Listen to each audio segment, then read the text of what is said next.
জীবনে বড় কিছু করতে হলে আগে নিজের উপর বিশ্বাস রাখতে হয়। আজকে ছোট একটা কাজও যদি মন দিয়ে করো, সেটা কাল বড় সাফল্যের ভিত্তি হবে। অনেকেই শুরুতেই ভাবে আমি পারবো না, কিন্তু সত্যটা হলো চেষ্টা না করলেই তবেই হার নিশ্চিত। মনে রাখবে, পরিশ্রম কখনো কষ্ট হয় না, ব্যর্থতা মানে শেষ না, শেখার সুযোগ। ধীরে চললেও থেমে যেও না। প্রতিদিন নিজেকে বলো, আজ আমি গতকালের চেয়ে একটু ভালো হব। এই একটু একটু বদলেই একদিন তোমাকে অনেক দূর নিয়ে যাবে। কাজ মানে শুধু টাকা রোজগার না, কাজ মানে নিজেকে গড়ে তোলা।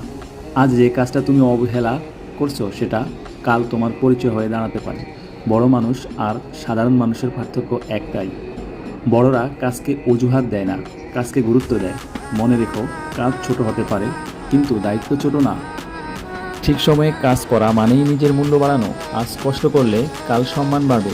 অনেকেই দেখে না তুমি কত কষ্ট করছো, কিন্তু একদিন সবাই দেখবে তুমি কত দূর এগিয়ে গেছো। তাই কাজকে কখনো ঘৃণার চোখে দেখা উচিত নয়।